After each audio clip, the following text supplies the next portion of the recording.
Welcome to one more edition of Politics Done Right. We have a great guest today. As we know, we are a country that is somewhat at war all of the times, and we tend not to look behind the scenes. We tend not to look at the families that are affected by this reality. Today, we are honored to have Vicki Cody, who is the author of two memoirs about Army wife and about Fly Safe, or rather, Fly Safe and Army Wife. Vicki, welcome to Politics Done Right. How are you doing today? Great. Thanks, Egberto, for having me. I appreciate the opportunity. Well, let me first tell you, any kind of story that I'm going to get about honoring those folks that I know are out there putting their lives on the line, I think deservedly so. So first of all, thank you for both your husband and your two boys' commitment to what they do to keep the country safe. Well, you are welcome, and thank you for mentioning that. Absolutely. So, but anyway, tell me a little bit about your story before we get. I don't want to talk about your guys right now. Tell me a little bit about who you are. Who is Vicki Cody? Okay. Well, I was an Army wife for 33 years. And along that whole journey, I think I didn't realize I wanted to be a writer, but I was always observing and looking at things through the eyes of someone who I just know I was meant to put it into words at some point, but I didn't know. I was busy living life, and it was a great life. So my husband and I, we began this journey together in 1975 at the tail end of Vietnam, and we never dreamed where it was going to take us. But I have to think that it was all of the experiences, the ups and downs, the stress, the challenges, but the great joys and the pride of Army life that led me down this path of wanting to put it into words. Along the way, we raised our two sons. They ended up wanting to follow in their dad's footsteps. And so it was actually the events of September 11th, 2001 that got me to the point where I thought, I've got to write about this way of life. Our sons started deploying right away. And I just thought that, there wasn't enough out there about, like you said, behind the scenes, what it's like for the families. And so my first book actually was this little 64-page booklet that I wrote for the Army. They handed it out for free, and it's called Your Soldier, Your Army, A Family Guide. It's still available today, free of charge. But when I wrote that, I realized, wow, I've got a bigger story to tell. So it led me to wanting to write a memoir, and then the next memoir came, and the rest is history. Well, what I'm going to say here, because notice my question was, tell me about Vicki. I really didn't want to hear about the boys and the guys. First, I wanted to know who you were. But within that, I actually gathered that you were somebody who wanted to tell a story that could help a lot of other people that are going through exactly what you go through, as being the wife of an aviator and the mother of two aviators. Wow, you got it on both ends. So exactly. Yes, yeah. I feel that's my mission. Yes. So that's how I'm going to focus this interview, centralizing on what Vicki feels, because we know those Army guys, they're going through what they're going through, but the families at home are usually the ones that are forgotten. Exactly. And Egberto, what was interesting was when the war in Iraq began, and our sons started deploying. And at that point, I had been doing this whole Army wife thing for quite a few years, like probably 25 years at that point. I thought I had been there, done that, seen it all. But I have to say, when it is your sons or daughters, your kids deploying, it is a whole different ball game. And there were so many times when the war first started. And at that point, my husband, he was like big time general at the Pentagon. Tell us a little bit about that. Your husband actually was a 4-star general, right? Right. And so, I was with him from the time he was a second lieutenant all the way up to 4-star general and vice chief of staff of the Army. And as he was in that powerful position, that was when our sons were beginning their careers in the Army. And we found ourselves in this position, at night. I can remember being so worried when the war started and we had no word from our oldest son, who was already over there. The younger one was getting ready to join him. And I said to my husband, at the end of the day, it doesn't matter that you're a 4-star general. It doesn't matter that I've been doing this for 25 years with you. At the end of the day, we were two worried parents, so concerned about our sons. And yeah, my husband had access to a lot of information that the average parent wouldn't have. But that's when I realized I need to help guide the parents out there, the ones just out there in middle America that have no affiliation to the Army. Their son or daughter stepped up, raised their right hand and said, send me, and off they go to war. What are those parents thinking? So that first book was designed just to get parents and family members through deployments, navigate Army life. And then after that, my other two books are, I wanted to entertain people as well. So that's Army Wife. Yeah, Army Wife. That was the first memoir that encompassed our whole life as an Army couple. So that covered 33 years. That was a very daunting task, and it took me quite a few years to write. But again, I feel like by sharing all of my experiences, which in many ways are very typical, but in other ways, very unusual to have the husband and sons serving. I felt like it was a way to shine the spotlight on all those men and women that wear the uniform and step up every day. We have young men and women, our sons and daughters, that just say, I want to do this. I want to be in our military. I want to serve our nation. And I feel like there's enough books out there written by the service members, and maybe they're writing about the combat and all of that kind of stuff. But there wasn't a lot out there written from the spouse or the mother's perspective, telling people what it's really like when you have loved ones serving. So that's always my goal, to get the message out there. And I think that is so important because, and you just said it there, the point of view coming from the wife, the point of view coming from the mother, because so often, I'll just put it bluntly, the men get all the glory, hallelujah, not realizing that there's a support system that's underneath that general knew that when he was coming home, no matter what happened on the job, that he was coming home to a loving relationship. Those kids know that they had mama, that they could come and get that rewarding warmth, both in food and otherwise, when they get home from flying that Apache in Iraq or wherever they're flying the Apache. And again, it's usually the story that's left out. When we gave accolades to service people, we're giving it to the guys. Well, now women are flying and so forth now. Right, so exactly. they're getting a few now. But that's how it has been for quite a long time. And to see that there is an entire infrastructure behind those who fight.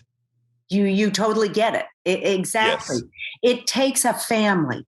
It literally takes a family to support a soldier. They can't do it on their own. And whether it's their grandparents that raised them, or, a mom or a dad or whatever, those family members are so important to that service member because, when you're coming and going and off doing dangerous things, or even just, it's dangerous just what soldiers do day to day when they're training, even at the base. You're out there in Texas. We were stationed at Fort Hood a couple of times. Huge. Yeah. Every unit we were ever in, I have to say, there were accidents, there were deaths, helicopter crashes, and this is above and beyond combat. So things happen all the time, and that service member needs to know, like you said, there's a mom or a dad waiting for him, a wife at the end of the day. And I took that job very seriously. When I became an Army wife, it was kind of like, you know what? I'm in this to support my husband. Then when we had kids, I took that role seriously. I'm here to raise those two boys because my husband came and went. Oftentimes I was a single parent, and I took that job very seriously because I felt like if not me, then who? It's like I'm going to raise these kids, and so I have to say it's very rewarding at the end of all that for them to say, "Hey, we want to do the same thing as Dad." And they signed up for duty, and they're living the life now, and they're living the dream. I mean, what's not to like about Well, helicopters? I think you have to realize also that if they grew up and felt they wanted to be aviators as well, it's because you ensured that the life that you had with your husband, they didn't see as something detrimental to relationships. That, hey, Right. I can like this and at the same time have a family. Look, my mom did it, right? Yeah, and it wasn't always easy. I mean, and I write about that. I'm very honest and open in my writings and in my books and the stories I tell. It's not just all the parades and the pomp and circumstance and my husband, rising up in rank. It was never about that. But the joys and the pride and the extraordinary people that we met, the places we lived, all of that offset the fears, the stress, the challenging times. And we had to work at it every step of the way. We just celebrated 47 years of marriage. And, there were times when it was like I was so worn out, I couldn't face another deployment or separation or another move. But we did it. We did it because we loved each other and we were in it for the long haul. And you know what? Now life is like so sweet. We have the time, we have the means to travel and be with our sons and their families. And now we watch it all, through their eyes. And sometimes it's kind of funny. My husband will say, Vicki, I can't believe these kids have to go off again. And I look at him and I say, but that's what you did. He sees it so different now that he's Right. retired. He's the father of these kids doing it. And he'll say, boy, the op tempo, the pace is so hectic. And I said, Dick, I know. Yeah.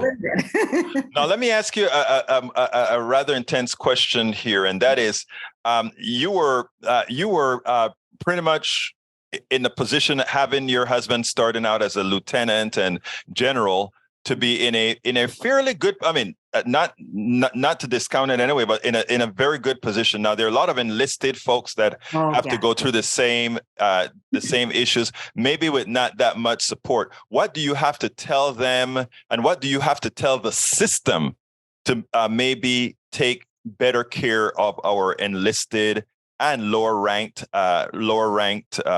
officers? Well, and we've come such a long way because now, like our oldest son is actually a brigade commander right now. He's commanding an aviation brigade.